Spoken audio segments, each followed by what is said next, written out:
Assalamualaikum warahmatullahi wabarakatuh. Perkenalkan, saya Tulip Yuni Rosyani Putri, calon guru penggerak Angkatan 7 Kabupaten Bungo dari SMP Negeri 1 Tanah Tumbuh. Izinkan saya memaparkan aksi nyata modul 1.4 Budaya Positif. Perkenalkan, fasilitator saya Bapak Muhtarom dan pengajar praktik saya Ibu Andriani. Berikut ini adalah rancangan tindakan aksi nyata budaya positif yang saya lakukan di SMP Negeri 1 Tanah Tumbuh. Adapun tujuan aksi nyata saya yaitu menumbuhkan karakter murid dengan pendekatan humanis dan bermakna positif bagi perkembangan anak, membangun disiplin positif melalui penerapan budaya positif sebagai konsekuensi logis dalam pembelajaran, menyusun keyakinan kelas sebagai bagian dari budaya positif, dan menumbuhkan motivasi intrinsik murid untuk disiplin diri sesuai dengan keyakinan kelas yang telah dibentuk. Tolak ukur aksi nyata yaitu terbentuknya keyakinan kelas melalui kegiatan kesepakatan kelas yang dilakukan guru dan murid. Siswa mampu menerapkan, menjalankan, dan bertanggung jawab terhadap keyakinan kelas yang telah dibentuk. Adapun lini masa aksi nyata saya yaitu menghadap kepala sekolah untuk menjelaskan tentang pentingnya penanaman budaya positif dan keyakinan kelas, mengundang rekan guru untuk melakukan pengimbasan materi disiplin positif, berkoordinasi dan berkolaborasi dengan semua wali kelas untuk membentuk keyakinan kelas masing-masing, memantau, merefleksi, dan mengevaluasi keyakinan kelas yang telah dibuat. Adapun dukungan yang saya butuhkan yaitu dukungan moral dan kerjasama dari kepala sekolah dan rekan guru, keaktifan murid dalam merancang keyakinan kelas dan melaksanakan keyakinan tersebut, serta peran aktif orang tua murid dalam mengimplementasikan budaya positif di rumah. Berikut ini adalah dokumentasi aksi nyata yang saya lakukan di SMP Negeri 1 Tanah Tumbuh. Penerapan segitiga restitusi, pembuatan keyakinan kelas, curah pendapat, dan koordinasi dengan wali kelas. Berikut ini adalah pengimbasan modul 1.4 Budaya Positif di SMP Negeri 1 Tanah Tumbuh. Selamat menyaksikan. Ini kita masih diberikan kesempatan dan juga kesempatan untuk menghadiri acara rutinitas kita, yaitu kegiatan komunitas di SMP Negeri 1 Tanah Tumbuh. Nah, di mana pada kegiatan kita hari ini kita akan membahas mengenai pengimbasan modul 1.4 Budaya Positif. Nah, sebelum kita melanjutkan ke acara selanjutnya, terlebih dahulu kami meminta kepada Ibu Kepala Sekolah untuk menyampaikan satu atau dua patah kata sebelum acara dimulai yang akan diwakili oleh Ibu Kepala Sekolah. Pada Ibu Kepala, kami persilakan.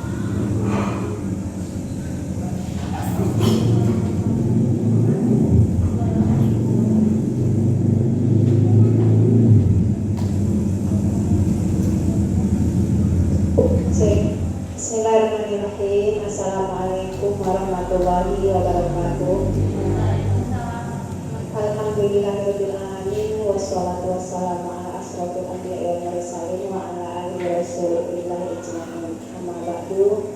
Puji syukur kepada Allah Subhanahu wa taala yang masih memberi kita nikmat sehat. Pada kesempatan pagi hari ini kita masih diberi kesempatan untuk mengadakan kegiatan, mengikuti kegiatan kita pada hari ini yang tentunya ini adalah kegiatan yang sangat bermanfaat untuk kita, dan semoga kita dapat mengikutinya dengan semaksimal mungkin agar nanti mendapat ada hasil yang kita dapatkan.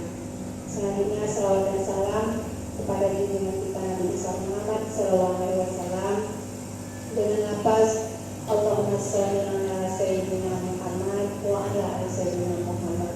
Semoga kita mendapat sebabnya dalam keadaan nanti. Amin ya rabbal alamin. Baiklah, atas nama Ibu Kepala Sekolah, karena tadi Ibu tidak bisa menghadiri kegiatan kita pada pagi hari ini karena ada keperluan lain yang mesti juga beliau selesaikan tadi, maka Ibu Kepala Sekolah menyampaikan permohonan maaf beliau dan menyerahkan kepada kita untuk mengikuti kegiatan ini. Dan atas nama juga atas nama kepala sekolah mengucapkan terima kasih kepada kita kita semua yang telah meluangkan waktu untuk bisa hadir dalam kegiatan ini. Ini adalah merupakan awal dari kegiatan komunitas yang sudah kita rancang beberapa hari yang lalu, dan ini adalah kelanjutannya. Dan nanti ada hal-hal yang berkaitan nanti dengan kegiatan kompetensi kita guru yang akan disampaikan oleh Ibu Tulip Junior Sani Putri SPD.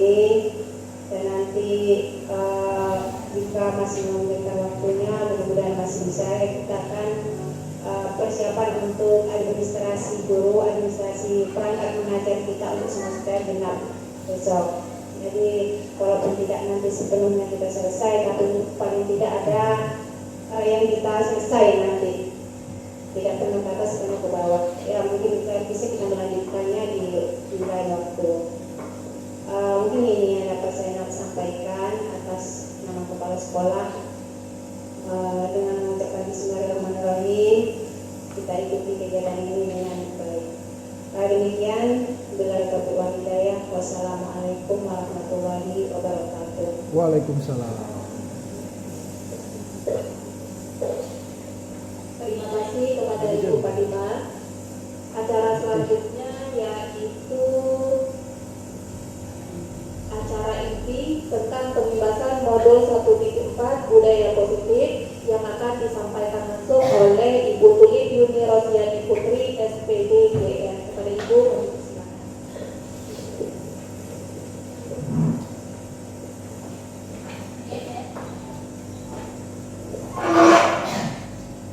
Assalamualaikum warahmatullahi wabarakatuh.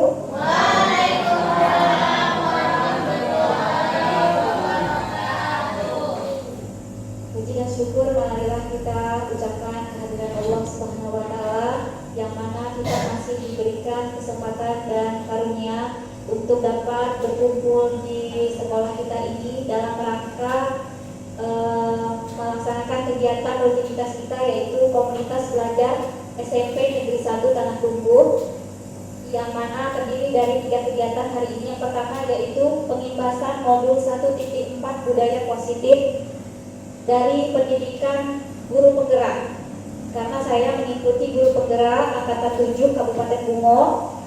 Dan kemudian sholawat beriring salam tak lupa pula kita kirimkan kepada junjungan kita Nabi besar Muhammad Shallallahu Alaihi Wasallam dengan ucapan Allahumma sholli ala sayyidina Muhammad wa ala ali sayyidina Muhammad, yang mana telah membawa kita dari alam kegelapan ke alam yang terang benderang seperti yang kita rasakan pada saat ini. Baiklah, untuk tidak memperpanjang mukadimah, maka saya akan langsung saja. Di sini saya tidak berusaha menggurui Bapak Ibu, saya ingin menyampaikan saja materi yang telah saya dapatkan pada pendidikan guru penggerak, karena saya mengikuti guru penggerak angkatan 7 ini diharuskan untuk mengimbaskan kepada rekan-rekan guru semua. Yang mana guru penggerak itu adalah guru yang tergerak untuk melakukan perubahan dan bergerak melakukan perubahan serta menggerakkan rekan-rekan yang ada di sekolah untuk juga melakukan perubahan positif di sekolah. Baiklah teman-teman, di sini saya akan menjelaskan mengenai disiplin positif. Nah, saya akan mengganti slide. Pengimbasan modul disiplin positif di sini, kalau di dalam guru penggerak itu namanya salam dan bahagia. Semua guru harus bahagia, ya Bapak Ibu. Kita santai saja ya Bapak Ibu, kita sharing di sini, bukan untuk saya ini lebih dari Bapak Ibu, tidak. Saya wajib menyampaikan materi ini. Memang semua guru penggerak Kabupaten Bungo sekarang ini bergerak semuanya di sekolah masing-masing, di satuan pendidikan masing-masing untuk menyampaikan materi yang namanya ini pengimbasan disiplin positif. Ini adalah salam dan bahagia dari Ki Hajar Dewantara, ya, Bapak Pendidikan Indonesia. Nah, sekarang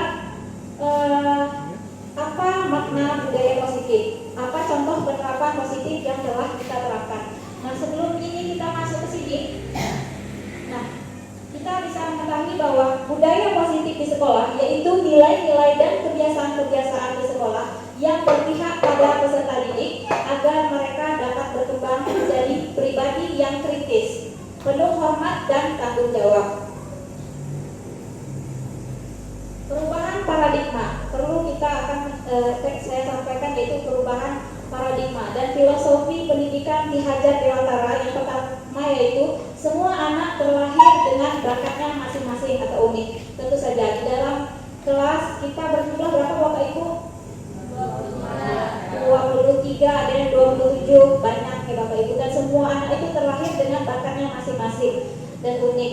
Tentulah kita rasakan kan, ini adalah pengalaman kita berbagi pengalaman di dalam kelas kita, berbagai macam latar belakang sosial, ekonomi, agama, dan seperti itu semuanya tidak bisa kita sama-samakan. Misalnya si A, oh coba kamu lihat si A, kamu harus seperti si A, seperti itu kayaknya kurang pas ya Bapak Ibu, karena semua itu ada bakatnya masing-masing. Dan budi pekerti, kita harus menurut filosofi pendidikan Ki Hajar Dewantara ini, kita harus menanamkan budi pekerti terhadap anak-anak, karena adab itu lebih penting daripada ilmu.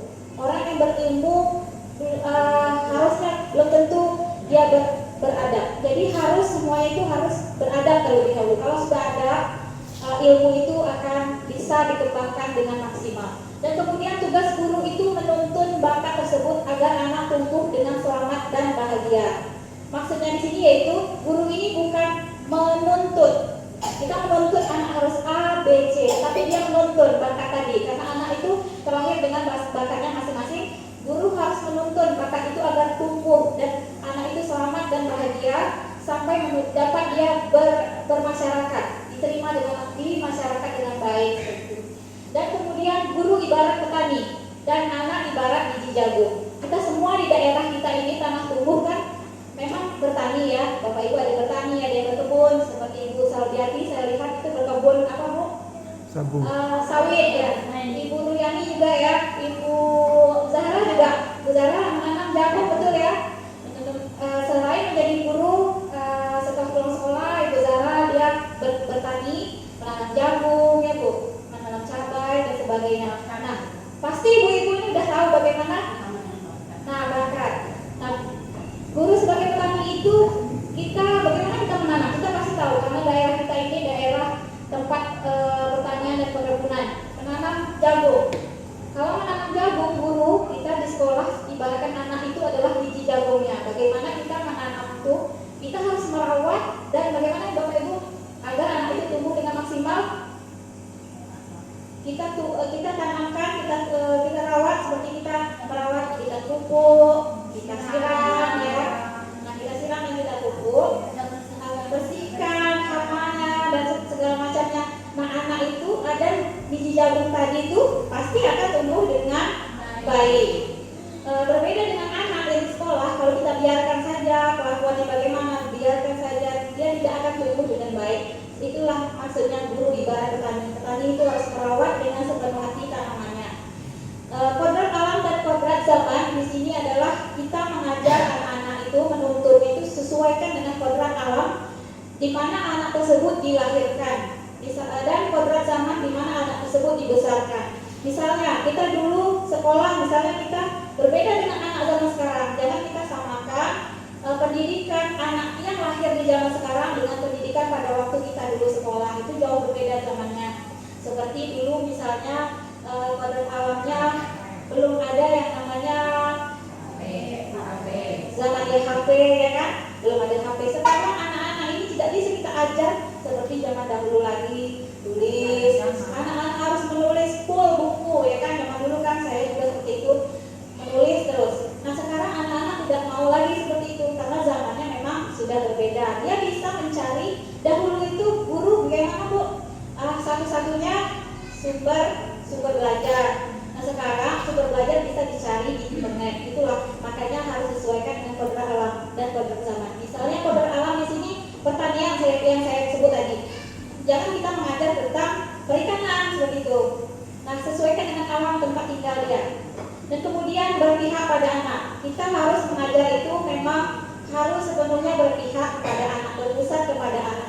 Pusat dari pembelajaran kita itu adalah anak. Jadi intinya pastinya ini sudah kita lakukan juga di kelas kita masing-masing, bahwa mengajar anak itu kita pusatnya adalah anak. Pun student on the table. Maksudnya pusatnya adalah anak. Jadi kita itu sebagai pemantau, fasilitator saja. Jangan ilmu itu kita yang memberi. Anak itu harus mencari, ya kan Bapak Ibu, kan dia harus berpikir bernalar kritis sesuai dengan yang akan kita capai, yaitu menjadi profil pelajar Pancasila dan merdeka belajar, seperti itu.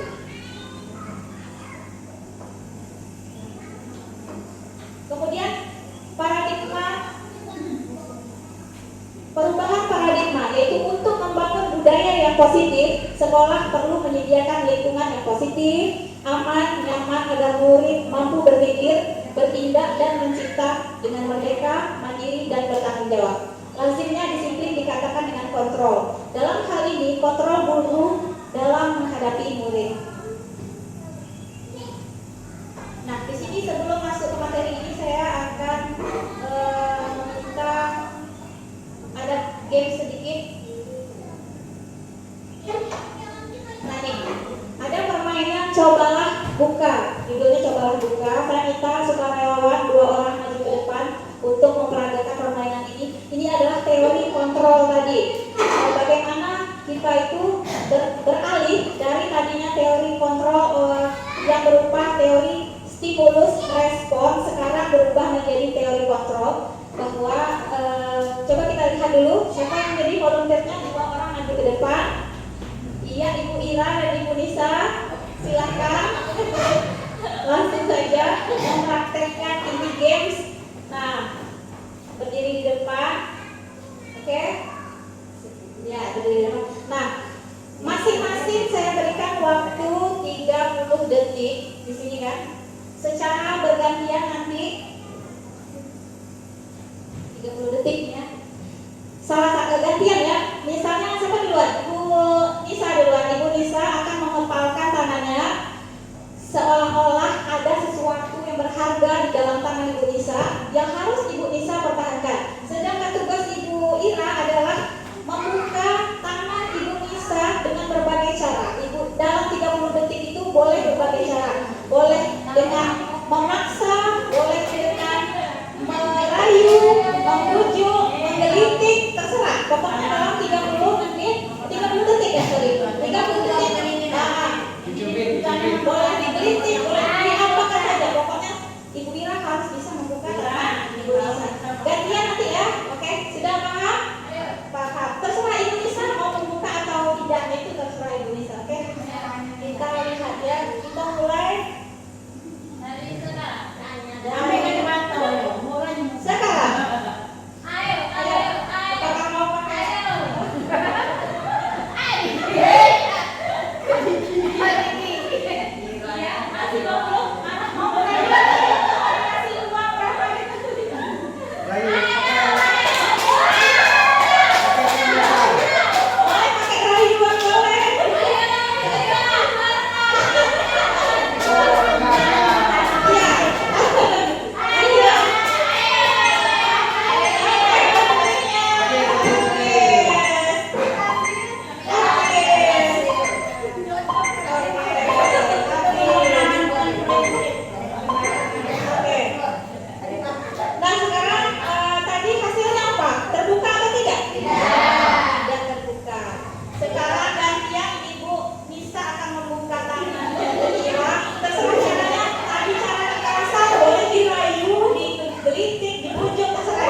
Ibu Nisa membuka kepala tangannya? Tidak. Kenapa alasan Ibu Nisa tidak mau membuka kepalanya?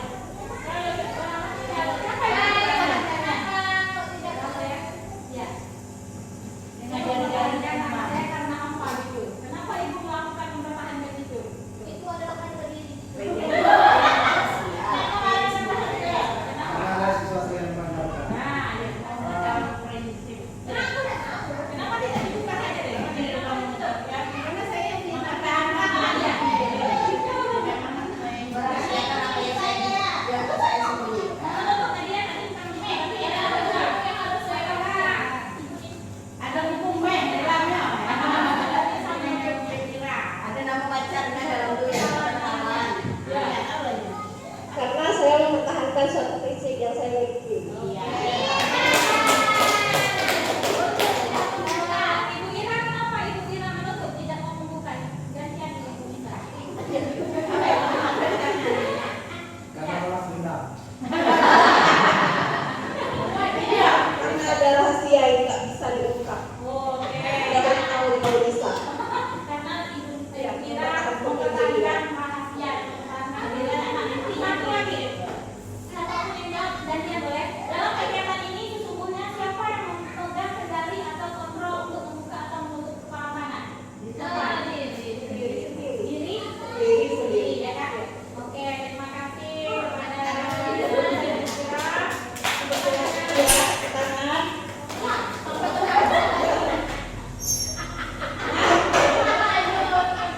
Oke, itu tadi merupakan teori kontrol bahwa sebenarnya kita memegang kendali atas diri kita sendiri. Mau diapakan orang, mau diancam, mau diapakan, kalau kontrol kita kuat, kita akan tetap memegang tangan kita ini ya. Atau kalau kita membiarkan diri kita dikontrol oleh orang lain, pasti kita akan membukanya. Itu jadi tidak ada orang yang bisa mengontrol diri kita. Kembali lagi ke sini tadi. Iya. Kalau buka berarti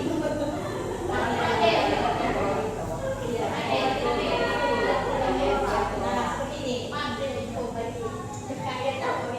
Ya. Ini kita lihat tadi.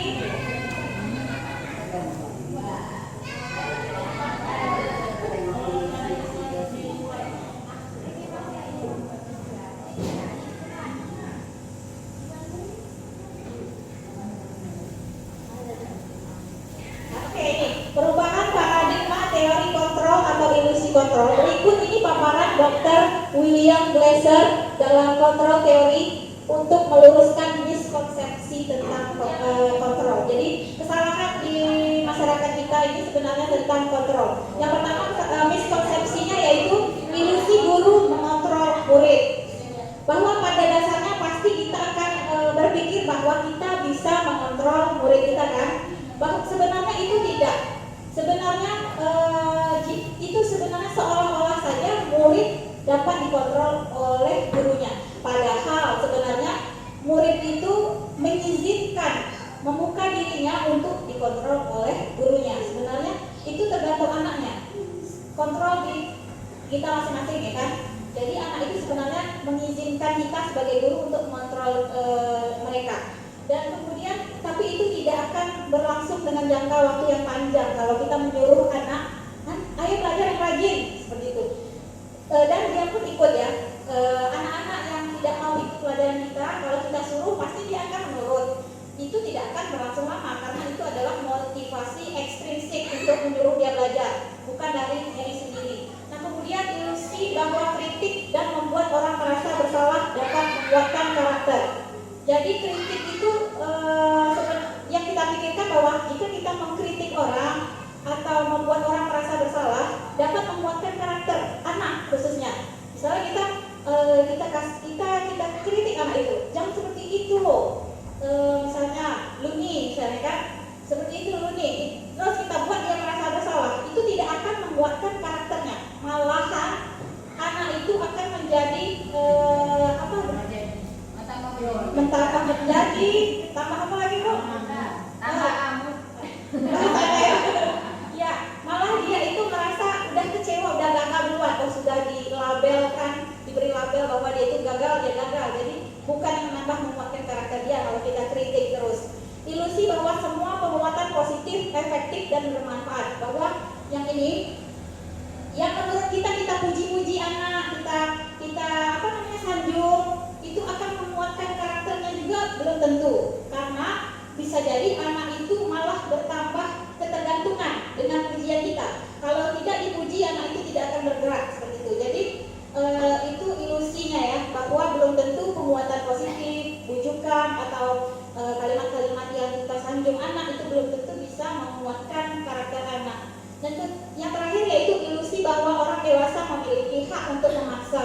Ini juga adalah miskonsepsi di masyarakat kita, bahwa orang dewasa itu boleh saja memaksa. Contohnya di sekolah atau bisa juga di rumah, di lingkungan rumah kita, misalnya di keluarga kita dengan anak kita bisa memaksa. Sebenarnya tidak. Saya harus kembali lagi kepada semua anak itu unik, jadi kita tidak boleh memaksanya. Dia mempunyai kontrol, tidak bisa kita paksakan seperti itu. Lanjut lagi, perubahan paradigma stimulus respon yang darinya itu namanya stimulus respon sekarang berubah menjadi teori kontrol, yaitu yang ini bisakah kita mengontrol seseorang. Dan tadi stimulus respon kita mencoba mengubah orang agar berpandangan sama dengan kita. Itu yang dulu. Sekarang adalah teori kontrol, kita berusaha memahami pandangan orang lain tentang dunia. Kita berusaha, walaupun kita berbeda prinsip, tetapi kita itu pasti bisa harus memahami kan? Iya. Terus perilaku buruk dilihat sebagai suatu kesalahan. Yang tadi saya bilang tadi bahwa kritik itu anak sudah nakal, kita cap nakal terus. Nah itu. Kemudian ini semua perilaku memiliki tujuan. Bahwa perilaku anak itu pasti ada tujuannya. Nanti kita akan bahas di bagian yang namanya kebutuhan dasar manusia. Ini semua perilaku itu pasti untuk memenuhi kebutuhan dasar si anak tersebut. Dan kemudian yaitu orang lain bisa mengontrol saya. Contohnya tadi Ibu Nisa dan Ibu Ira, tidak bisa orang lain mengontrolnya walaupun dipaksa, diapakan, tidak bisa. Saya punya kendali atas diri saya sendiri, ya kan? Nah ini kita pakai sekarang teori kontrol, itu hanya Anda yang bisa mengontrol diri Anda. Betul ya, dan sudah kita lihat contohnya. Terus saya bisa mengontrol orang lain, seperti kalau Ibu Ira memaksa Ibu Nisa, tidak bisa juga tadi kan? Tidak bisa Ibu Ira mengontrol Ibu Nisa. Yang ada adalah Anda tidak bisa mengontrol orang lain. Kemudian pemaksaan ada pada saat bujukan gagal.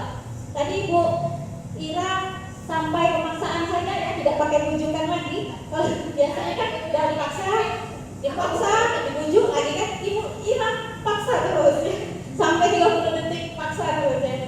Seharusnya di sini kita kolaborasi dan kesepakatan menciptakan pilihan-pilihan baru. Tadi bisa, ayo buka tangannya, kan seperti itu tadi harusnya kan. Ya, kalau Ibu bisa buka misalnya seperti itu ya. Tapi memang tidak bisa dikontrol oleh orang lain. Kemudian model berpikir menang kalah. Tadi tidak ada yang menang atau kalah ya. Kita adalah model berpikir menang-menang. Semuanya sama-sama menang. Kemudian apa makna disiplin? Saya ingin memberikan kesempatan kepada Bapak Ibu untuk sama-sama berdiskusi kita. Makna disiplin, kira-kira siapa yang akan memberikan pendapatnya? Saya minta kepada semua harus disiplin ya. Pasti semuanya tahu apa itu disiplin. Kira-kira disiplin itu ada, misalnya kalau ada lewat melintas kata disiplin, apa yang tiba-tiba muncul gitu? Maksudnya 1-2 kata saja, tidak perlu yang panjang-panjang. Disiplin apa gitu? 2 orang volunteer, siapa yang bisa menjawabnya? Ini tahu lah semuanya, tapi ya menyimpan suara emas. Ibu ingin, iya Ibu Ruyani, ya. Terima kasih Bu Ruyani, SPD.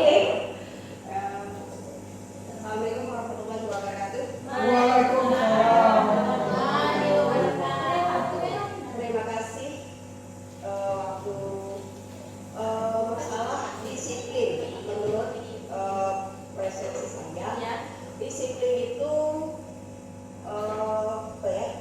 mematuhi peraturan yang telah ditentukan atau ditetapkan. Terima kasih. Terima kasih Bu Ruyani.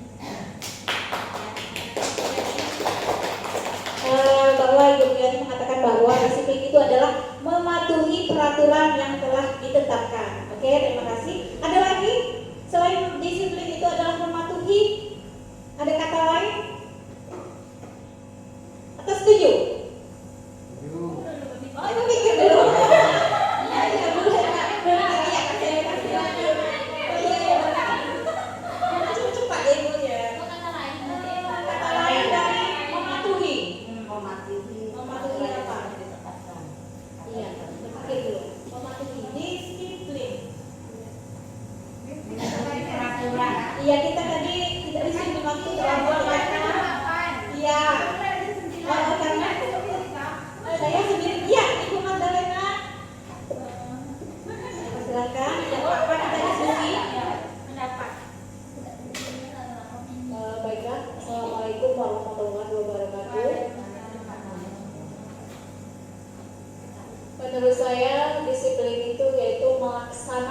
sesuatu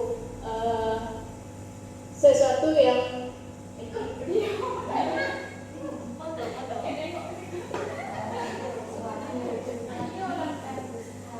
melakukan sesuatu yang telah ditentukan pada tempatnya. Nah, maksudnya pada ketentuan yang kita tetapkan gitu, baik itu disiplin diri, disiplin waktu, maupun disiplin kegiatan. Demikian, terima kasih. Ada tambahan besar ini. Assalamualaikum warahmatullahi wabarakatuh. Kalau menurut simpel saya, disiplin itu seseorang yang sudah melaksanakan atau patuh dengan apa yang telah diaturkan. Terima kasih.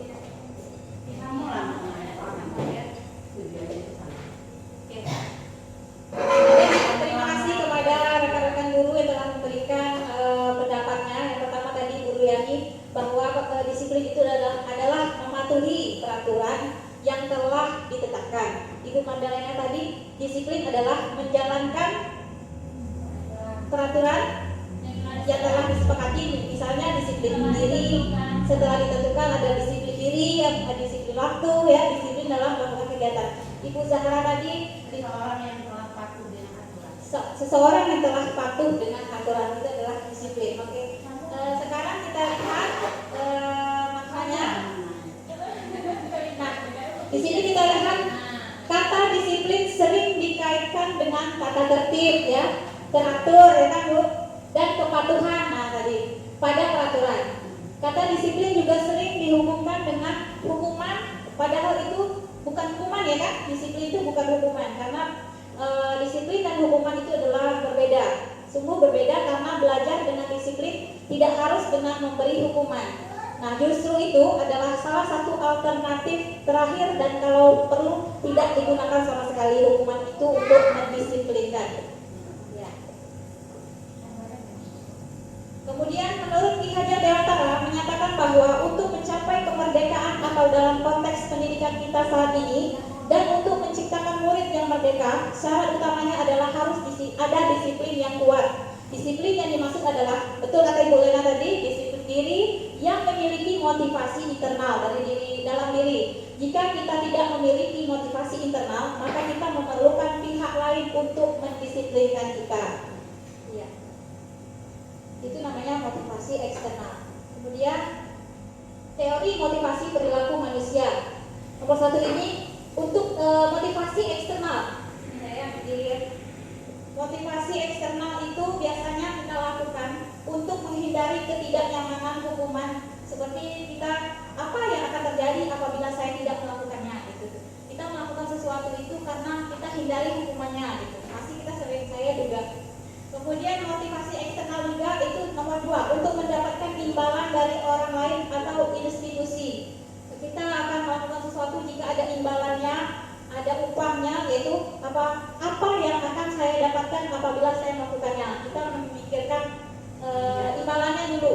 Itu namanya, ini motivasi eksternal. Ada 2, yang pertama untuk menghindari ketidaknyamanan atau hukuman, yang kedua yaitu untuk mendapatkan imbalan dari orang lain atau institusi. Nah, yang paling bagus itu adalah motivasi internal, yaitu kita menempatkan tujuan disiplin positif, yaitu kita itu melakukan sesuatu untuk menghargai diri sendiri, menjadi insan sesuai harapan kita. Saya akan menjadi orang yang seperti apabila saya melakukannya. Jadi untuk melakukan sesuatu, kita tidak untuk menghindari ketidaknyamanan. Kita melakukannya bukan juga untuk mendapat pujian, tapi kita melakukannya karena memang kita itu untuk menghargai diri kita sendiri.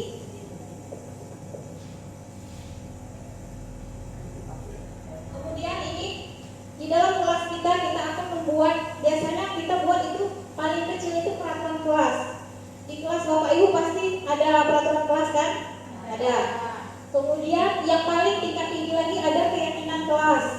Setelah peraturan ada keyakinan dan lingkungan positif. Lalu maka akan yang besar adalah budaya positif. Seperti itu. Seperti ini. apa bedanya keyakinan kelas, hukuman, dan penghargaan? Mengapa kita itu menyebutnya keyakinan kelas? Kenapa tidak peraturan kelas saja? Nah, kita tahu. Nah, sebelumnya kita akan menjawab ini. Mengapa kita memiliki peraturan harus menggunakan helm bila mengendarai kendaraan roda 2? Nah, saya akan bertanya dulu untuk menjawab perbedaan keyakinan kelas dan peraturan kelas. Saya minta lagi teman-teman untuk menjawabnya. Mengapa? Pertanyaan nomor 1 nih. Mengapa kita perlu memakai helm bila mengendarai kendaraan roda 2? Untuk apa? Bapak Ibu dari dalam hati sendiri itu apa pakai helm? Ya tangannya. Ayo salbian. Untuk menghindari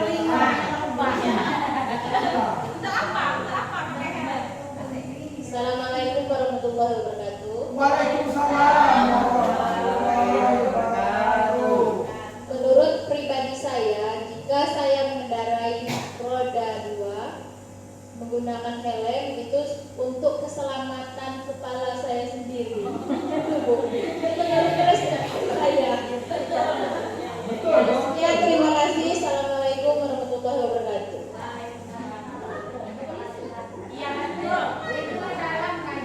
Itu ada lagi yang lain kira-kira Bapak Ibu? Ada lagi nggak? Ada lagi Pak? Setuju? Oh, Ibu kan yang menjawabnya.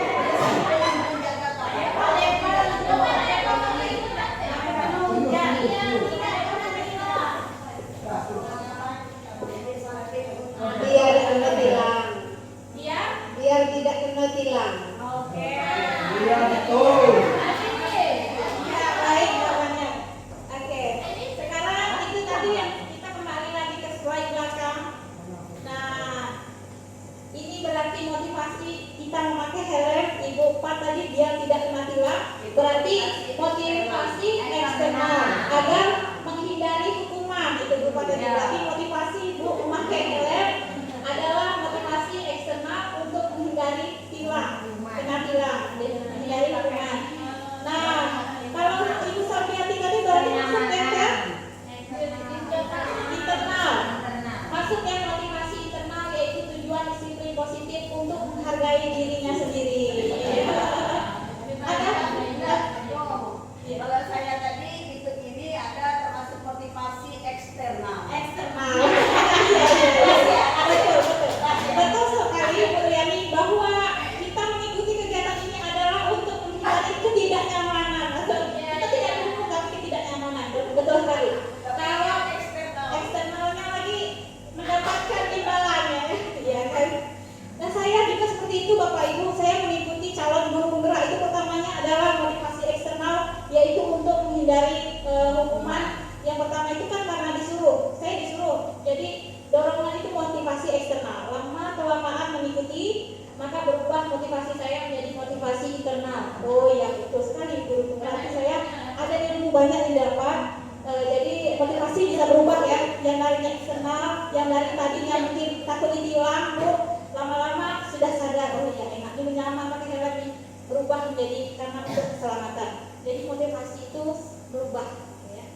Jadi memang harus ada juga ya motivasi Iya, itu tadi. kita apanya dari situ dulu ya. Iya.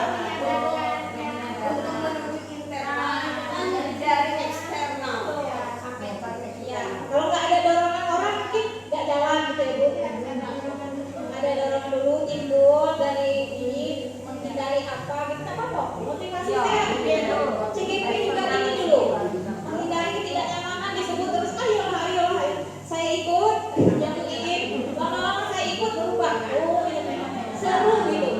Oke. Nah, kemudian ini tadi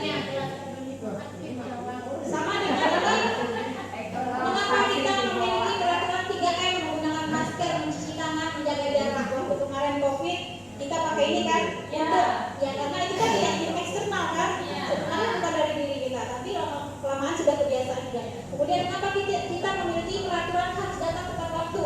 Ya seperti mengikuti pelatihan kita hari ini tidak tepat waktu ya Bapak Ibu. Nah untuk mendukung motivasi intrinsi kembali ke nilai-nilai atau keyakinan terlebih menggerakkan seseorang di mewajibkan mengikuti serangkaian peraturan. Nah, tadi yang disebutkan Ibu Salbiati itu adalah keyakinannya bahwa helm itu bisa melindungi kepalanya, melindungi dirinya. Itu adalah keyakinan. Keyakinan berarti lebih tinggi daripada peraturan. Kalau itu Pak tadi untuk menghindari kena tilang, berarti itu adalah peraturan yang ditaati oleh Ibu Pak. Itu peraturan berlalu lintas kan. Ya, untuk menghindari kena tilang itu adalah namanya peraturan. Nah, di kelas kita ada peraturan kelas dan keyakinan kelas. Keyakinan kelas lebih tinggi dari peraturan kelas. Jadi kalau kita udah yakin bahwa peraturan itu sangat penting, nah pasti kita akan menjalankannya daripada sekedar peraturannya. Kalau peraturan, kalau ada polisi misalnya, baru kita takut. Kalau enggak, bebas gitu kan. Nah, iya Bu. Belum diterima lagi tuh. Belum ada keyakinannya. Itu apa saya belajar itu belum ada yakinnya bahwa belajar itu bertujuan positif bagi dirinya. Nah, keyakinan kelas ini adalah nilai-nilai kebajikan atau prinsip-prinsip universal yang disepakati bersama sebagai secara internal universal, lepas dari latar belakang suku, negara, bahasa maupun agama. Menurut Goset 1998, suatu keyakinan akan lebih memotivasi seseorang dalam intrinsik. Betul tadi yang memakai helm tadi, karena keselamatan lebih lebih memotivasi orang untuk melakukannya. Seseorang akan lebih bersemangat untuk menjalankan keyakinannya daripada hanya sekedar mengikuti serangkaian peraturan. Kemudian pembentukan keyakinan kelas di kelas kita nih ya, keyakinan kelas bersifat abstrak daripada peraturan yang lebih rinci dan konkret kalau peraturan. Nah, keyakinan kelas berupa pernyataan yang universal. Pernyataan keyakinan kelas senantiasa dibuat dalam bentuk positif. Kalau keyakinan kita tuh positif kita buat. Dan keyakinan kelas hendaknya tidak terlalu banyak sehingga mudah diingat dan dipahami. Semua warga kelas sebaiknya ikut berkontribusi dalam membuat kegiatan kelas lewat curah pendapat. Jadi keyakinan kelas ini kita bentuk terlebih dahulu, kita ajak anak untuk curah pendapat. Nah, kemudian bersedia meninjau kembali keyakinan kelas dari waktu ke waktu. Ini adalah tahapan pembentukan keyakinan kelas. Nah, ini peraturan. Peraturan misalnya ya, peraturannya selalu kembalikan buku ke tempatnya. Kalau keyakinan kelas yaitu nilai kebajikan yang dituju tanggung jawab. Tulis saja tanggung jawab. Kalau keyakinan kelas tanggung jawab. Dan kalau peraturan kan lebih rinci. Kemudian peraturan dilarang mengganggu orang lain. Kalau keyakinan kelas menghormati orang lain dan diri sendiri. Lalu peraturan hadir di sekolah 15 menit sebelum pembelajaran dimulai. Keyakinan kelas menghormati orang lain, komitmen pada tujuan atau berkomitmen. Terus peraturannya dilarang melakukan kekerasan. Kalau kita membuat keyakinan kelas, kita bisa menulis yaitu keselamatan dan menghormati orang lain. Dilarang menggunakan narkoba, itu kesehatan. Bergantian atau menunggu giliran, menghormati orang lain, kesabaran. Gunakan masker, kesehatan dan keselamatan. Jangan berlari di kelas atau koridor, itu adalah keselamatan dan keamanan. Kemudian contoh penerapan membuat keyakinan kelas sudah saya laksanakan di kelas 9C meminjam kelas Ibu Isa, yaitu pembuatan keyakinan kelas. Jadi guru membimbing siswa membuat keyakinan kelas dan lalu siswa menulis dan menempelkan hal-hal yang diharapkannya. Di sini juga ada dihukum oleh penghargaan. Jadi kalau kita memberikan penghargaan supaya anak melakukan apa yang kita suruh, yaitu itu disebut juga dengan dihukum dengan penghargaan, yaitu pengaruhnya jangka pendek dan jangka panjang. Penghargaan itu menghukum. Menghukum maksudnya anak ranking 1, 2, 3 pasti ibu tahu, ya kan Ibu R. Kalau kita kasih label anak 1, 2, 3 itu menghukum bagi anak-anak yang lain gitu. Ya kan? Dimatikan kesempatannya untuk karena sudah diberi penghargaan kepada orang lain. Dan kemudian penghargaan mengurangi ketepatan. Lalu penghargaan itu sebenarnya tidak efektif untuk memunculkan motivasi internal tadi kan. Kalau dia diberi terus penghargaan, tentu dia tuh akan ketergantungan dengan penghargaan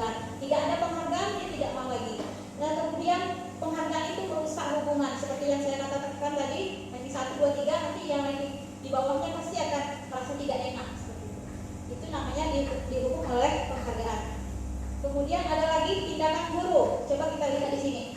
Hukuman dan konsekuensi tadi sudah belum ya? Hukuman dan konsekuensi. Kira-kira saya mau bertanya lagi, diskusi lagi seperti tadi. Apakah ibu-ibu menganggap bahwa hukuman dan konsekuensi itu ada kesamaan atau perbedaan? Ada bedaan sama? Kalau ini berbeda, mengapa berbeda? Kalau ini sama, mengapa sama? Oke, kira-kira siapa yang tahu apa perbedaan atau persamaan antara hukuman dan konsekuensi? Pasti kita sudah tahu kan, Bapak Ibu? Ya, saya berikan waktu berpikir. Santai, kita berikan waktu berpikir. Tidak meminta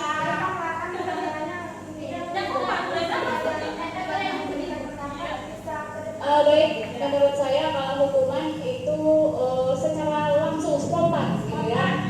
Kalau konsekuensi itu menurut saya itu dampaknya nanti, dampak buruk dari sesuatu yang terbuat kali seperti itu. Yakin saya, maju ke depan. Yakin Melena, maju ke depan. Sudah. Dalam guru gerak Ibu Magdalena. Ya. Dalam guru bergerak. Ada lagi Bapak Ibu? Pas. Nah sekarang kita ya. Mantap. Apa harus di sini Ibu? Harus di sini Ibu. Kamera di sini Ibu. Oh sini nampak juga ya. Masuk kamera tidak. Hukuman, tindakan guru dan hukuman atau konsekuensi. Sebagaimana tadi yang disampaikan Pak Ciko dan Ibu Lena, ya, kalau menurut saya kalau hukuman atau tindakan guru itu bisa jadi itu dilakukan misalnya ketika anak melakukan satu kesalahan. Iya, lalu kita tanpa kita tanya dulu, tanpa kita kita ajak dulu anak bicara apa penyebabnya gitu, lalu kita berikan hukuman. Mungkin itu tindakan guru ya. Sedangkan yang konsekuensi sebelumnya kita sudah memberitahukan dulu, sudah kita kasih arahan, sudah kita kasih petunjuk misalnya terhadap suatu sikap atau perilaku yang apabila dia melanggar dia akan mendapatkan ini, akan mendapatkan itu, misalnya atau mendapatkan ganjaran atau mendapatkan hukuman. Nah itu mungkin konsekuensi. Jadi konsekuensi itu lebih kepada penanaman kesadaran, ya, penanaman kesadaran terhadap suatu perbuatan atau sikap yang nanti apabila dia melanggar dia akan mendapatkan imbalan atau balasan dari yang dilakukan. Ini konsekuensi. Berarti Ibu lebih ke mana? Ke Ibu Lena apa? Kedua-duanya tidak ada yang salah. Ya, tidak ada yang salah. Jadi itu menurut saya. Jadi cuma penekanannya saja. Ya, terima kasih.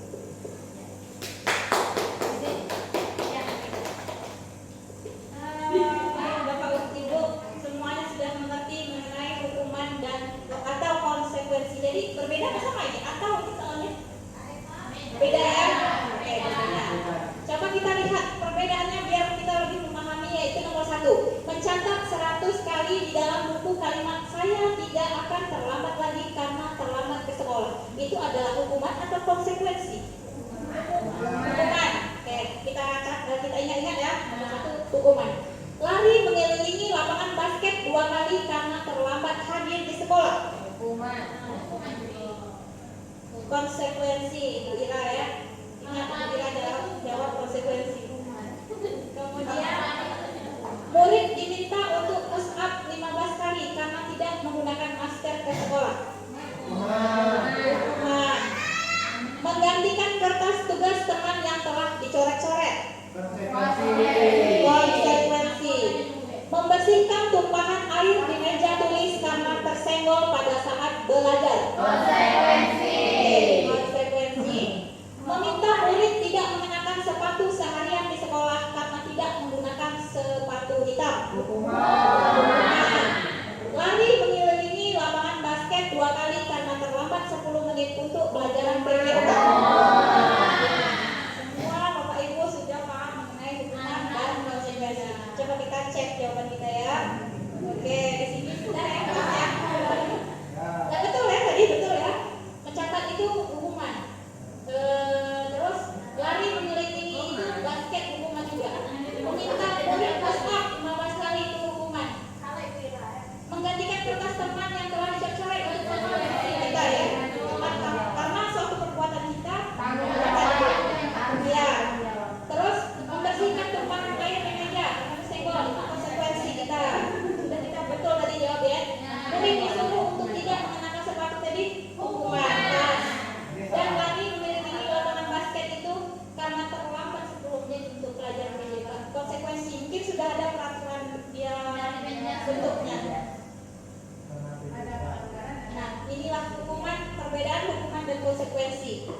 hukuman itu adalah sesuatu yang menyakitkan harus terjadi. Misalnya tadi itu hukuman nih kan, dari hari balik belakang hukuman ini mencatat 100 kali itu kan sesuatu yang menyakitkan ya.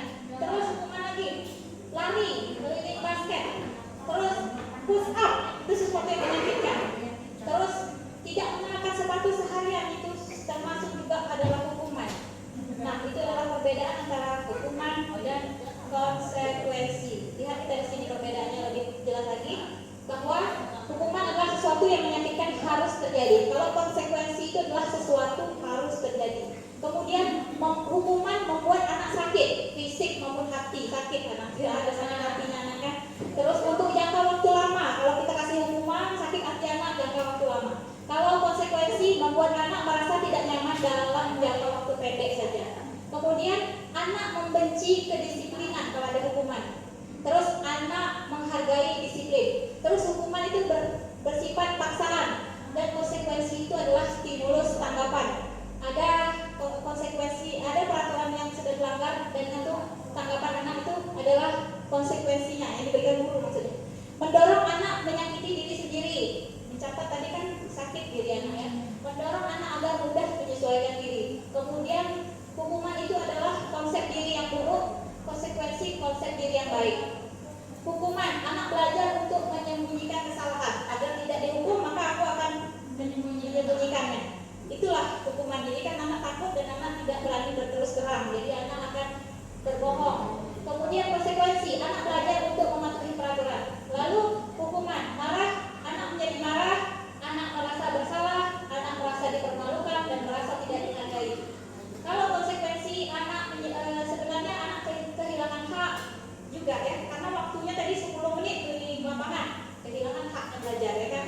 Kemudian dibuat tidak nyaman, diasingkan dan untuk sementara atau time out tadi dalam pelajaran PEGAS. Nah kemudian ada ini kebutuhan dasar manusia. Nah ada kelompok ini, ada guru kami yang masih gadis dan bujangan. Belum terpenuhi.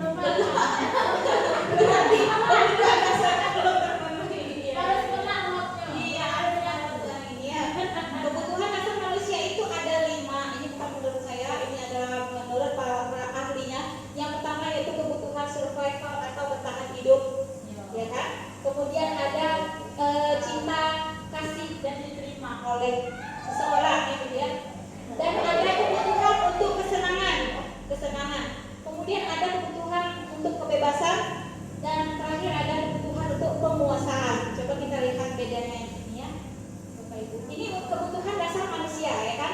Kita guru adalah manusia dan murid kita juga manusia. Pasti murid mempunyai kebutuhan dasar, guru juga punya. Nah kita lihat sini. Kita akan membahas ini sama-sama ya Bapak Ibu. Ibu Ani, guru kelas 5 di SD Pelita Hati, sedang bingung menghadapi ulah salah satu murid di kelasnya si Agus. Beberapa anak telah datang dan mengeluhkan Agus dan seringkali meminta bekal makan siang mereka dengan paksa. Jika Anda, Bapak Ibu, menghadapi situasi seperti Ibu Ani ini, apa yang akan Anda lakukan? Menurut Anda, kira-kira apa alasan Agus melakukan hal itu? Kebutuhan dasar yang mana yang sedang dipenuhinya? Ada yang bisa menjawab? Ini kan ada nih, kalau di sekolah kita ambil contohnya siapa Bapak Ibu? Siapa? Kita ambil contoh anak kita Luni ya, Luni ini sangat kita sayangi di kelas ini. Nah Luni ini meminta makanan temannya si siapa? Si Lucy. Luni meminta makanan si Lucy. Nah itu tuh bukan hanya Lucy saja, beberapa orang anak telah melapor sama saja, minta besoknya lagi, minta ke Izondri, besoknya lagi minta ke Hadapi, ya kan? Nah, jika menghadapi situasi ini, Bapak Ibu ini sebagai guru, apa yang akan Bapak Ibu lakukan? Dan kira-kira apa alasan si Luni itu melakukan hal ini? Iya, saya kasih waktu lah untuk berpikir Bapak Ibu, dan saya minta yang kasih pendapat ke depannya. Bu Lena pendapatnya belonging. Nah, ini tadi bahasa Inggrisnya Bu. Belonging itu tadi survival itu bertahan hidup. Belonging itu mendapat rasa cinta, kasih sayang. Tadi yang kata Pak Ziko tadi, bagaimana Pak Ziko belum terpenuhi ya. Tapi si Agus ini masalah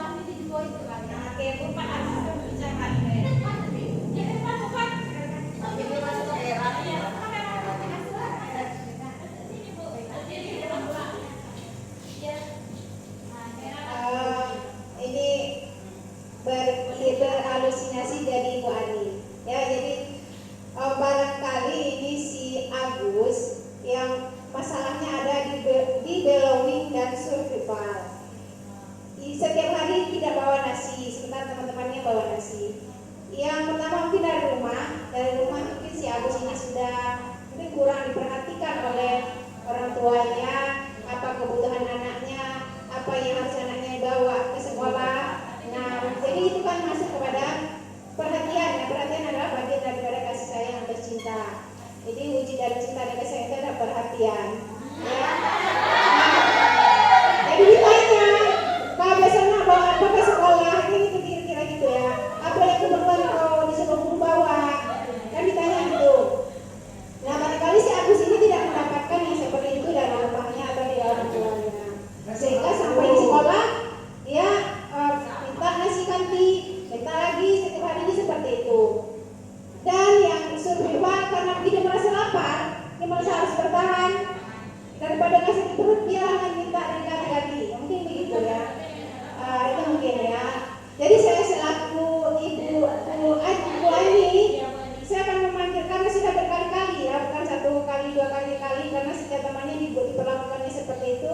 Yang pertama tindakan yang saya lakukan nanti memanggil orang tuanya. Ya, panggil orang tua, terus dikasih tahu. Yang pertama panggil anaknya dulu. Pertama anaknya dulu dipanggil, tanya baik-baik. Ya, kenapa kamu seperti itu nak? Kenapa kamu tidak bawa nasi? Nanti dari jawaban-jawaban anak itu kita bisa melakukan tindakan berikutnya. Ya, mungkin karena orang tua saya tidak masak pagi, ada yang kayak gitu, maka yang akan kita panggil adalah orang tuanya. Itu mungkin. Ini ada yang lain, silakan. Terima kasih. Assalamualaikum warahmatullahi wabarakatuh. Terima kasih Ibu Pak. Ada tambahan? Pas, setuju ya? Setuju. Pak Siko ya, mantap. Pak Siko saya setuju. Apa? Ya, di depan salam murah kami. Salam. Hati yang lutut penuhi.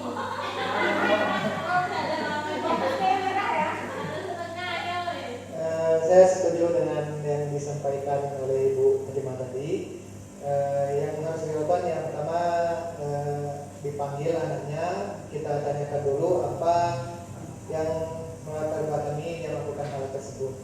Apakah di rumah memang tidak ada makanan atau bagaimana? Mungkin saya berbeda di sini, yaitu alasan melakukan hal itu. Mungkin dia merasa memiliki power lebih daripada yang lain. Jadi lebih ke penguasaan dia. Kan semua anak diminta-minta semua, jadi dia merasa lebih menguasai, berkuasa di kelas. Jadi masalahnya mungkin di penguasaan. Ya. Terima kasih. Ini kan sama dengan tadi dipanggil apa masalahnya gitu kan. Nah, jadi dia merasa lebih powerful dari kawannya kayak gitu kan. Nah, dia yang lain takut. Itu serahkan ke PK ya.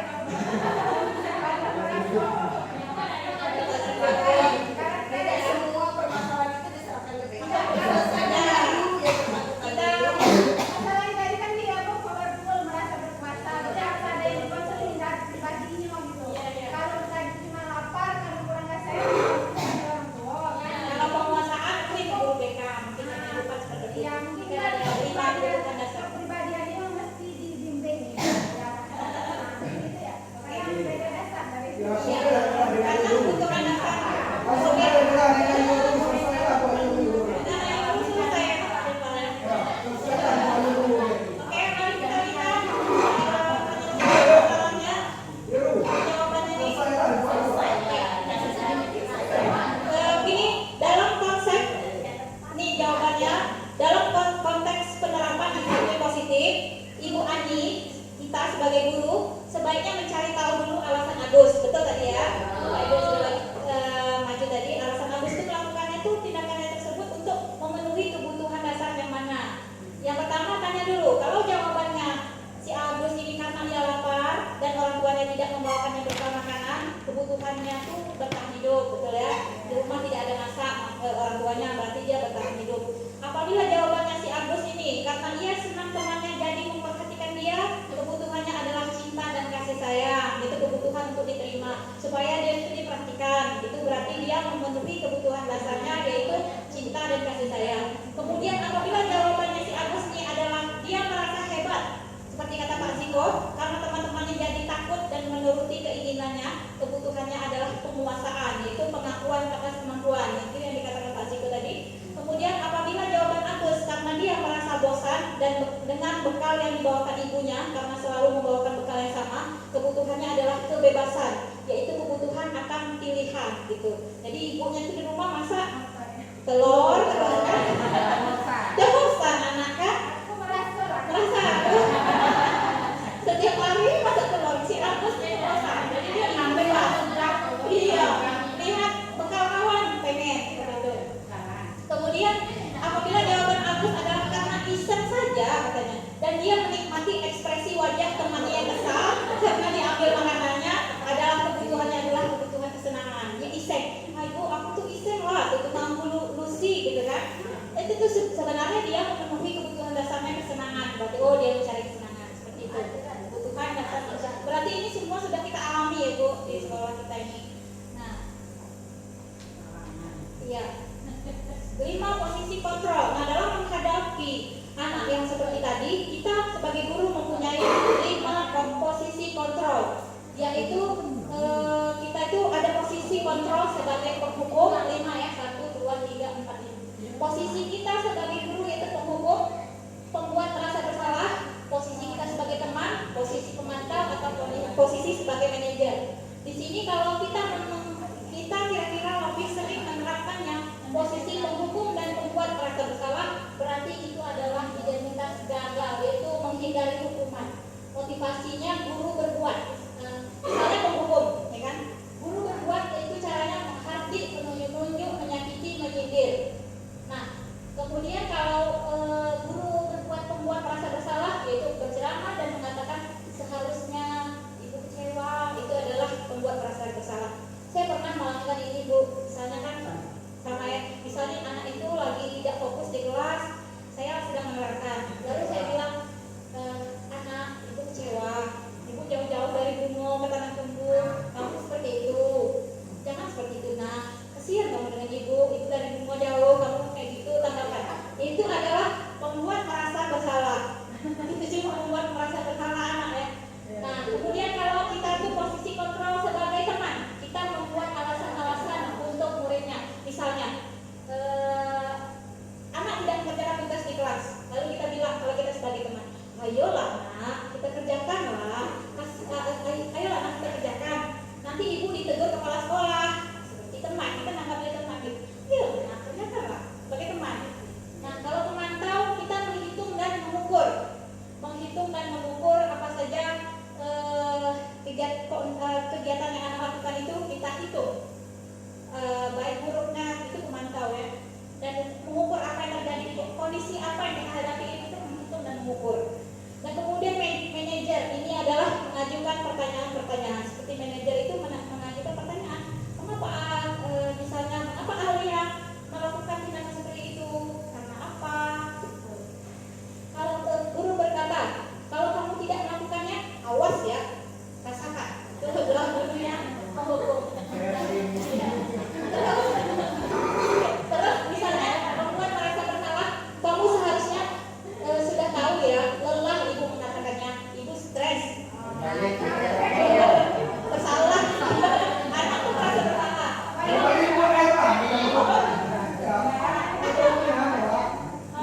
Teman, kalau sebagai teman, ayolah, ini yang tadi saya bilang, ayolah lakukan demi ibu. Masa kamu tidak mau? Ingat tidak, ibu pernah membantu kamu. Sebagai teman. Iya kan? Terus pemantau itu, nak, kamu tahu apa peraturannya? Itu pemantau. Kalau manajer, apa yang kita yakini nak?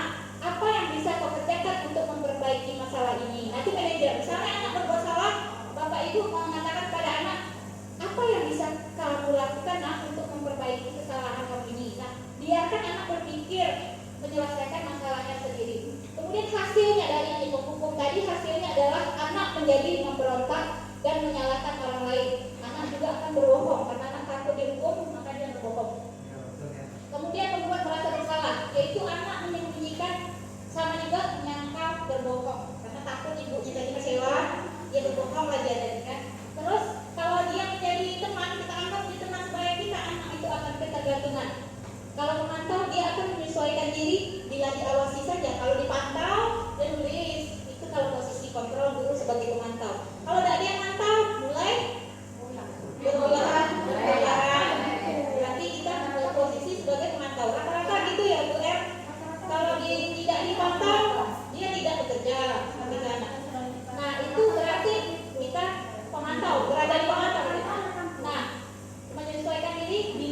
posisi, kalau tidak. Kemudian manajer, yaitu menguatkan pribadi. Yang tadi caranya tadi kan kita menguatkan pribadi anak, bagaimana anak bisa menyelesaikan masalahnya itu. Terus kaitan dengan dunia berkualitas, murid meletakkan guru di luar dunia berkualitasnya. Gak mau dia lagi dengan guru tuh karena sering dihukum. Jadi murid meletakkan guru di luar dunianya. Ya, pernah nggak kita rasakan kan Bu? Kita di luar. Terus murid kalau membuat merasa bersalah, murid meletakkan guru di dalam dunia berkualitasnya. Mulai lagi kasihan ya dengan ibu tulis jauh-jauh dari rumah. Nah itu dia meletakkannya. Kalau posisi teman, murid meletakkan guru sebagai orang yang sangat penting di dunia berkualitas. Anak senang nih dengan kita yang mau berteman dengan siswa. Terus kemudian murid pemantau, murid meletakkan guru peraturan dan hukuman di dunia berkualitas. Kalau manajer, murid meletakkan dirinya sebagai individu yang positif dalam dunia berkualitas. Murid berkata, kalau kita menghukum murid akan berkata seperti ini. Ah, biarkan saja Bu, nanti juga marah-marah lagi. Itu kan saya. Iya. Kalau kita marah-marah, biarlah besok Ibu tuh marah lagi, katanya kan. Betul nggak tuh? Murid pasti gitu. Besok Ibu marah lagi, katanya. Itu kalau dihukum terus, anak bilang, besok dia marah lagi juga. Terus kalau membuat merasa bersalah, guru tadi kasihan anak, stres ibu kecewa, pasti anak kan maafkan saya Bu, gitu kan, iya maafkan saya, tapi besok kelakuannya tidak terlagi, maafnya ada jangka pendek. Terus kalau teman, saya pikir bapak ibu teman saya, ternyata begitu ya Ibu Nisa nih, kupikir Ibu Nisa nih kawan pula, rupanya dikasihnya nilai rendah kan gitu kan. Kalau teman itu biasa gitu. Nah, terus memantau berapa banyak bintang yang saya harus peroleh, berapa halaman yang harus saya tulis. Kalau di SD kan pakai bintang-bintang tuh cap apa lagi tahun. Nah kalau anak-anak itu ya karena dulu dipantau, apa Bu paling tinggi bintang yang saya dapat. Terus kalau manajer itu bagaimana caranya saya bisa memperbaiki keadaan, jadi lebih tinggi pola pikirnya. Oh sudah salah, bagaimana saya menghadapinya. Kemudian dampak pada murid, kalau menghukum gurunya, murid akan mengulangi kesalahan. Kalau pembuat merasa bersalah, muridnya akan merasa rendah diri. Kalau teman, muridnya dampaknya akan menjadi lemah, tidak mandiri dan tergantung. Pemantau, muridnya akan menitik beratkan pada sanksi atau hadiah untuk dirinya. Ya kan, kalau ada hadiah dia mau bekerja. Terus kalau manajer adalah untuk dampaknya pada murid, yaitu dapat mengevaluasi diri, bagaimana cara memperbaiki diri. Kira-kira Bapak Ibu dari kelima posisi kontrol ini yang paling baik yang mana? Posisi manajer ya. Tapi pengalaman kita sekarang masih mungkin kita banyak memantau. Iya betul. Nah sekarang Itu ya nampaknya gimana Bapak Ibu di sekolah kita? penghukum, Pemantau. pemantau. Masih belum. Sudah ada yang sampai tahap di kelas tahap manajer Bapak Ibu? Aduh, Masih belum. tidak bisa. Baru satu sekarang. Banyak teman. Besar. Ibu, bapak ada penghukum dan pemantau. Nanti belum sampai ke manajer ya? Karena berteman. Belum ada. Ada 1-2 yang manajer ya.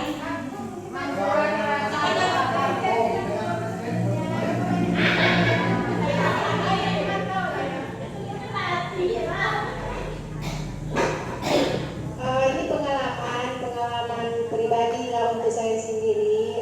Dari paparan ini kan ya diintrospeksi. Jadi kita jadi merefleks apa yang sudah kita lakukan terhadap peserta didik kita. Jadi sepertinya mungkin keseluruhan ya, bukan saya sendiri. Apa yang mungkin sampai memantau ada. Saya juga pernah merasa saya sudah sampai di tingkat manajer, tapi tidak semua. Tidak semua maksudnya tidak semua anak itu yang saya perlakukan sampai pada tingkat manajer. Kadang juga karena pengaruh, tergantung juga mungkin anaknya yang kita bisa menempatkan diri dengan dia, begitu juga sebaliknya. Tapi tidak semua. Ya saya menyadari itu. Mungkin lebih dominannya kalau saya pribadi itu pemantau. Ada sampai manajer, tapi belum semua dapat terlaksana. Ya itu mungkin mudah-mudahan bisa ya kita semua sampai manajer. kesadaran anak, bukan karena terpaksa mereka melakukan apapun itu, karena bukan karena kita, tapi karena mereka merasa bertanggung jawab. Itulah yang harus mereka lakukan. Terima kasih. Semuanya sudah pasti pernah kita praktekkan ya, saudara. Sampai ke manajer sudah teorinya sudah kita. Sekarang kita baru tahu itu namanya manajer, baru tahu namanya ya. Dalam hukum 5 posisinya membuat merasa bersalah, teman atau manajer. Kemudian, nah tadi saya menjelaskan kita ya berdiskusi sama-sama mengenai hukuman dan konsekuensi. Sekarang ada yang ketiga namanya restitusi. Restitusi adalah proses menciptakan kondisi bagi murid untuk memperbaiki kesalahan mereka sehingga mereka bisa kembali pada kelompok mereka dengan karakter yang lebih kuat. Gosen 2004. Jadi restitusi ini adalah yang lebih baik daripada hukuman dan konsekuensi yang kita terapkan. Karena restitusi ini adalah menciptakan kondisi murid untuk memperbaiki kesalahan mereka, bukan untuk menghukum dan bukan untuk paksaan seperti itu. Coba kita lihat lagi. Ciri-ciri restitusi yaitu yang pertama bukan untuk menebus kesalahan, namun untuk belajar dari kesalahan. Yang kemudian kedua, restitusi itu memperbaiki hubungan. Restitusi itu sebuah tawaran ya, bukan paksaan. Kita menawarkan pada anak dalam keluar dari masalahnya, bukan paksaan. Restitusi menuntut untuk melihat ke dalam diri. Dia mengintrospeksi diri anak. Restitusi mencari kebutuhan dasar yang mendasari tindakan. Kebutuhan dasar yang 5 tadi, yang mana yang kita cari dalam restitusi itu. Kita melihat kebutuhan dasar anak melakukan tindakan itu apa. Kemudian restitusi diri adalah cara yang paling baik untuk memperbaiki diri anak. Restitusi fokus pada karakter, bukan tindakan. Dan restitusi fokus pada solusi. Restitusi juga mengembalikan murid yang berbuat salah kepada kelompoknya. Jadi murid tidak merasa dipermalukan seperti itu. Kalau dihukum kan dia merasa malu ya. Kemudian segitiga restitusi. Gimana cara penerapan restitusi? Ada namanya tahapan segitiga restitusi. Yang pertama yaitu di sini kita cara melakukan restitusi yaitu menstabilkan identitas. Lalu tahap kedua kita validasi tindakan yang salah. Yang ketiga yaitu kita menanyakan keyakinan anak tentang keyakinan kelas yang sudah dibentuk tadi. Kita kaitkan dengan itu. Kemudian inilah segitiga restitusi. Nah, seperti pertanyaannya, kamu tentu punya alasan mengapa melakukan itu. Adakah cara yang lebih efektif untuk mendapatkan apa yang kamu butuhkan? Nah, itu menstabilkan identitas itu, kamu bukan satu-satunya yang pernah melakukan ini. Seperti itu. Setiap orang pasti pernah melakukan kesalahan. Nilai-nilai apa yang telah kita sepakati ini untuk menanyakan keyakinan? Kamu ingin menjadi orang yang seperti apa? Menanyakan keyakinan. Seperti itu. Coba kita lihat lagi. Ini adalah dokumentasi penerapan segitiga restitusi. Ada 2 kasus dalam tugas guru penggerak kemarin kami diminta untuk membuat 2 skenario permasalahan murid, yaitu kasus pertama dan kasus kedua. Saya akan menyelesaikan masalah siswa menggunakan tahapan segitiga restitusi, yaitu menangani permasalahan siswa dengan menerapkan segitiga restitusi. Ya, ini saya akan memutarkan videonya. Contoh dari penerapan langkah-langkah apa tadi? Restitusi. Ini ya. Mari kita lihat di video saya. Jangan sunjuk-sunjuk ya, kayak gini.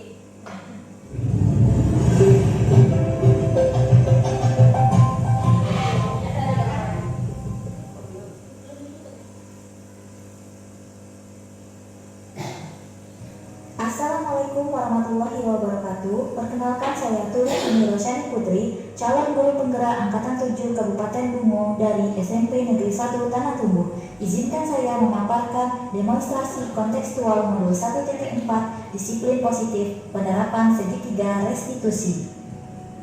Perkenalkan, fasilitator saya Bapak Muhtarom dan pengajar praktik saya Ibu Andriani.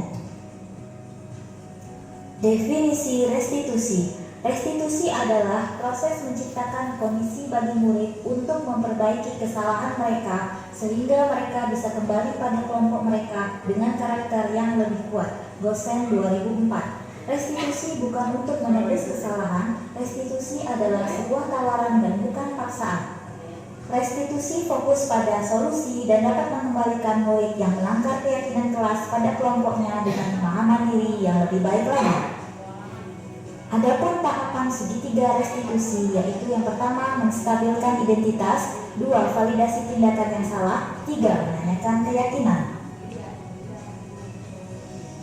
Berikut ini adalah praktik segitiga restitusi di sekolah dengan mengajukan 2 skenario permasalahan.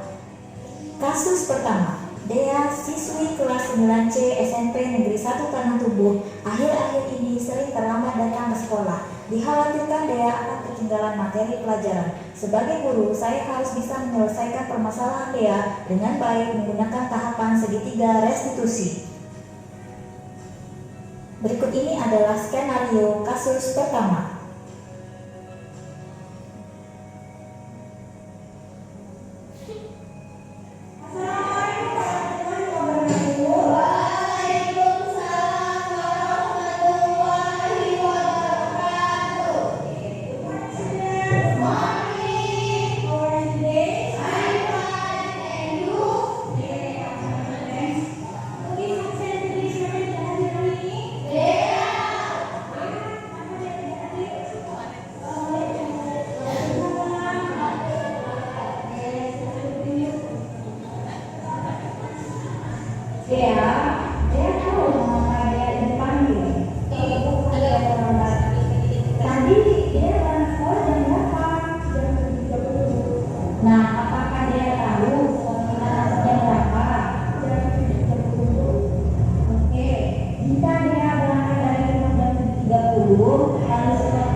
Kasus kedua, Uut siswi kelas 9C SMP Negeri 1 Tanah Tubuh tertidur di saat jam pelajaran. Dikhawatirkan Uut akan ketinggalan materi pelajaran. Sebagai guru, saya harus bisa menyelesaikan permasalahan Uut dengan baik menggunakan tahapan segitiga restitusi yang dilaksanakan pada jam istirahat.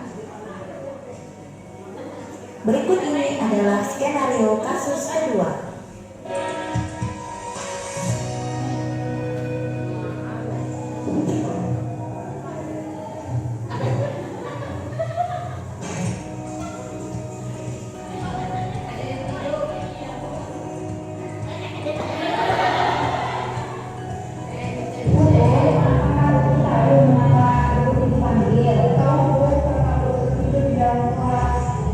Kira-kira tidur yang kuat itu apa baik?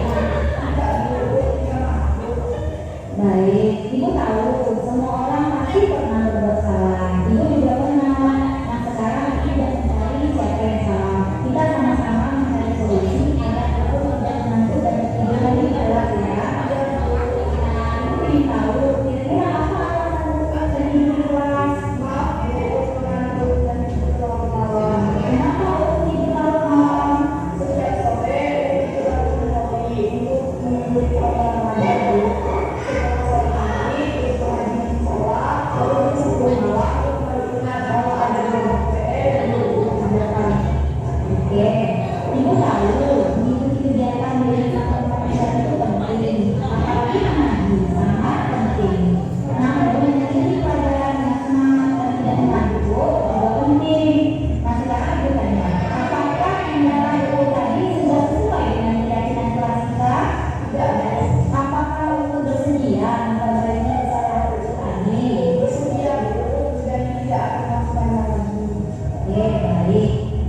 Janji untuk tidak mengulanginya lagi itu penting.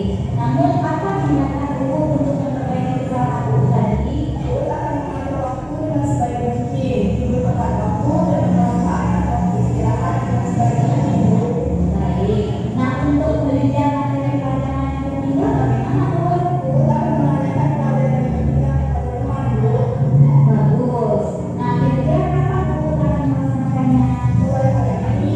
Bagus. Ibu sudah berusaha menjadi lebih baik. Ibu doakan agar ibu menjadi anak yang sukses dan mengerjakan dan juga ibu dapat menjalankan keyakinan kita.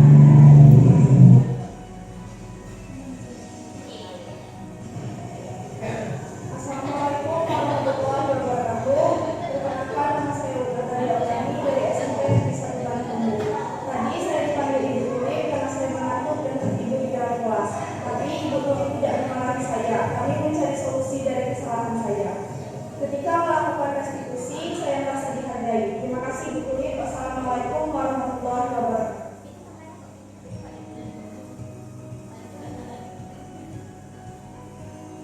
Kesimpulan, menerapkan segitiga restitusi pada masalah yang muncul sesuai kebutuhan dasar murid tersebut dengan menempatkan diri dengan posisi kontrol sebagai manajer, maka aspek yang dikembangkan pada murid adalah motivasi intrinsik.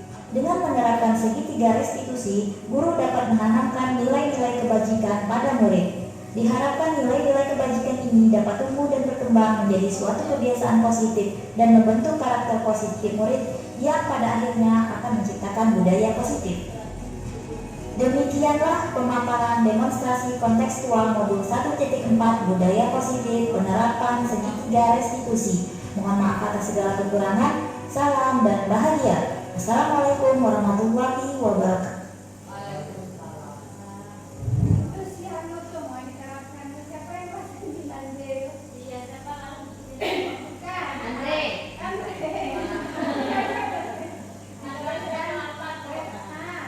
Itu kalau bukan kami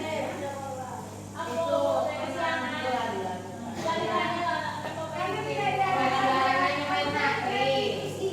Mau yang nggak bisa dijaga restitusi karena itu pembiaran tidak pernah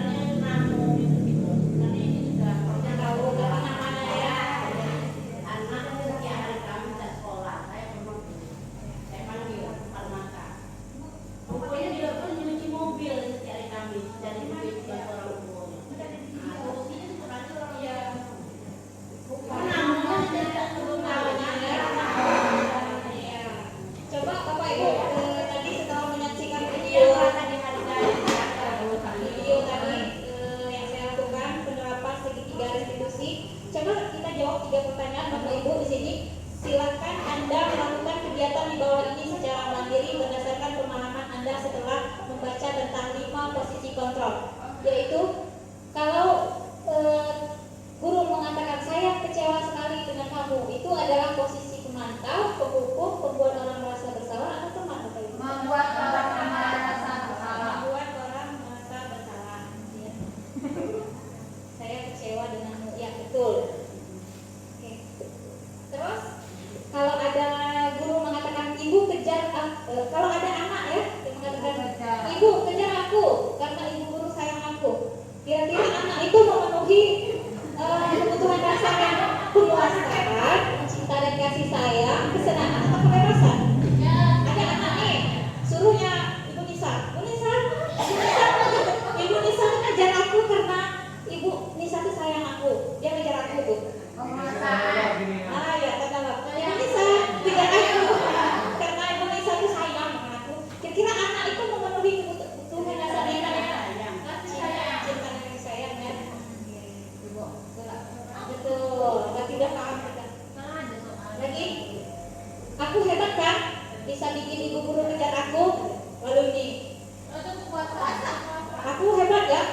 bisa buat Ibu Nisa, Ibu R, ajar aku gitu. Adalah kekuasaan.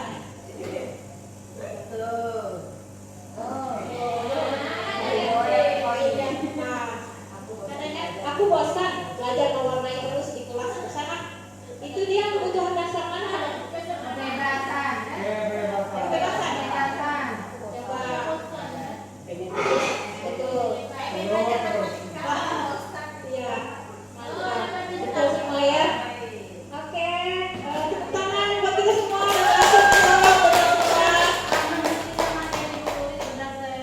Sudah terserah ya. Terima kasih. Demikianlah materi yang dapat saya sampaikan. Lebih dan kurang saya mohon maaf. Semoga kedepannya kita semua sebagai guru dapat menerapkan posisi kontrol sebagai manajer kepada permasalahan anak-anak kita. Amin. Mohon maaf atas segala kekurangan dan salah. Saya akhiri. Assalamualaikum warahmatullahi wabarakatuh.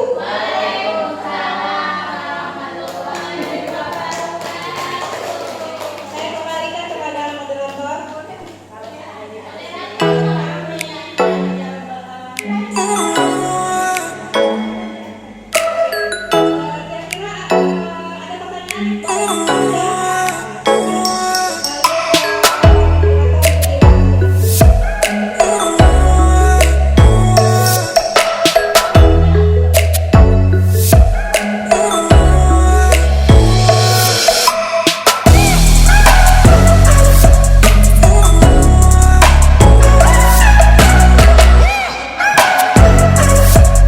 Assalamualaikum warahmatullahi wabarakatuh. Perkenalkan, saya Fatimah SAG, Wakil Kepala Sekolah Bidang Kurikulum SMP Negeri 1 Tanah Tumbuh. Saya mengucapkan selamat kepada Ibu Tulip Yuni Rosani Putri SPD yang telah mewakili sekolah mengikuti program pendidikan guru penggerak. Ibu Tulip juga telah melakukan aksi nyata dan pengimbasan budaya positif kepada siswa dan guru di SMP Negeri 1 Tanah Tumbuh. Semoga ilmu dari pengimbasan tersebut dapat bermanfaat dan dapat meningkatkan kompetensi kita sebagai guru untuk menciptakan disiplin positif di sekolah. Semoga kedepannya semakin banyak guru dari SMP Negeri 1 Tanah Tumbuh mengikuti jejak Ibu Tulip dalam melaksanakan program guru penggerak. Sukses buat Ibu Tulip, semoga lancar kegiatan calon guru penggeraknya dan dapat melaksanakan aksi nyata yang lainnya. Wassalamualaikum warahmatullahi wabarakatuh. Assalamualaikum warahmatullahi wabarakatuh. Perkenalkan, saya Intan Pratiwi, siswi SMP Negeri 1 Tanah Tumbuh. Selama ini Ibu Tulip telah mengajarkan nilai-nilai kebajikan. Saya, teman-teman, dan Ibu Tulip telah membuat keyakinan kelas berdasarkan nilai-nilai kebajikan yang telah disepakati bersama. Saya merasa senang karena telah membuat keyakinan kelas, karena saya dan teman-teman dapat belajar dengan aman, nyaman, dan bahagia. Terima kasih Bu Tulip. Wassalamualaikum warahmatullahi wabarakatuh. Rencana perbaikan dan pengembangan di masa mendatang yaitu mengevaluasi kesepakatan kelas yang telah dibuat secara berkala, menempatkan diri pada posisi kontrol sebagai manajer secara konsisten dan berkelanjutan, menerapkan segitiga restitusi pada permasalahan yang muncul, dan berkolaborasi dengan semua pihak untuk menerapkan dan mempertahankan budaya positif yang telah ada.